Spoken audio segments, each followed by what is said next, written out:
ಮಾಜಿ ಮುಖ್ಯಮಂತ್ರಿ ಎಸ್.ಎಂ. ಕೃಷ್ಣ ಅವರು ನಮ್ಮನ್ನೆಲ್ಲ ಅಗಲಿದ್ದಾರೆ. ಗಣ್ಯರು ಒಂದು ಕಡೆಗೆ ಸಂತಾಪವನ್ನ ಸೂಚಿಸ್ತಾ ಇದ್ದಾರೆ, ಇನ್ನೊಂದು ಕಡೆಗೆ ಸ್ಥಳ ಪರಿಶೀಲನೆಯನ್ನ ಮಾಡ್ತಾ ಇದ್ದಾರೆ ಡಿಸಿಎಂ ಡಿ.ಕೆ. ಶಿವಕುಮಾರ್. ಎಸ್.ಎಂ. ಕೃಷ್ಣ ಅವರಿಗೆ ಆ 108 ದಿನಗಳಿದ್ವಲ್ಲ ರಾಜ್ಕುಮಾರ್ ಅವರ ಕಿಡ್ನಾಪ್ ಆದಂತಹ ಪ್ರಸಂಗ, ಅದು ವಿಪರೀತವಾಗಿ ಕಾಡಿತ್ತು.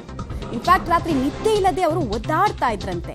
ಹಳೆಯ ಘಟನೆಯನ್ನ ರಾಜ್ ಕುಟುಂಬಸ್ಥರು ಮೆಲುಕು ಹಾಕಿದ್ದಾರೆ.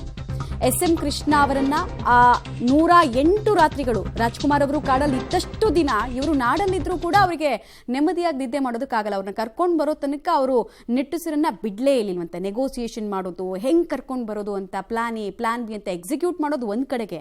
ಎರಡನೇದು, ರಾಜ್ಯದಲ್ಲಿ ರಾಜ್ಕುಮಾರ್ ಅವರ ಅಭಿಮಾನಿಗಳ ಸಂಘ ಎಷ್ಟರ ಮಟ್ಟಿಗಿತ್ತು, ಅಭಿಮಾನಿಗಳ ವರ್ಗ ಎಷ್ಟರ ಮಟ್ಟಿಗಿತ್ತು ಅನ್ನೋದು ಎಲ್ರಿಗೂ ಗೊತ್ತೇ ಇದೆ. ಸೊ ಜನರನ್ನ ಹ್ಯಾಂಡಲ್ ಮಾಡೋದು, ಜನರಿಗೆ ಒಂದು ಅವ್ರನ್ನ ನಾವು ಕರ್ಕೊಂಡು ಬರ್ತೀವಿ ಕ್ಷೇಮವಾಗಿ ಅಂತ ಮೆಸೇಜ್ ಕೊಡೋದು, ಪ್ರತಿದಿನ ಅಶ್ಯೂರೆನ್ಸ್ ಕೊಡೋದು ಸವಾಲಿನ ಕೆಲಸ ಆಗಿತ್ತು ಅವ್ರಿಗೆ.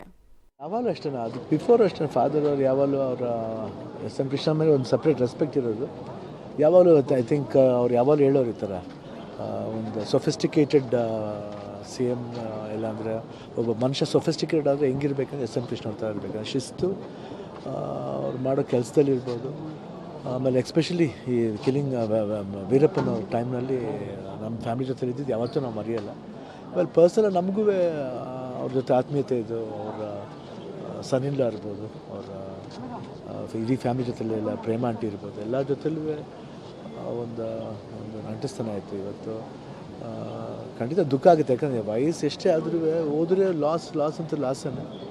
ಯಾಕಂದರೆ ಇವ್ರು ಹೇಳ್ಬೋದು 92 ಇಯರ್ಸ್ ಆಗಿದೆ, ಬಟ್ ಆದ್ರೂ ಅವ್ರ ಲೈಫ್ ಫುಲ್ಫಿಲ್ ಆಗಿದ್ರೂ ಒಂದು ಮನಸ್ಸಲ್ಲಿ ಒಂದು ಕಷ್ಟ ಅನ್ನೋದು ಇದ್ದೇ ಇರುತ್ತೆ ಎಲ್ಲರಿಗೂ, ಒಂದು ಲಾಸ್ ಮಾಡೋಕ್ಕೆ. ಸೊ ದೇವರು ಶಕ್ತಿ ಕೊಡಲಿ, ಅವರ ಫ್ಯಾಮಿಲಿ ಜೊತೆ ನಾವು ಇರ್ತೀವಿ ಅಂತ ಹೇಳಕ್ಕೆ ನಾನು ಇಷ್ಟಪಡ್ತೀನಿ.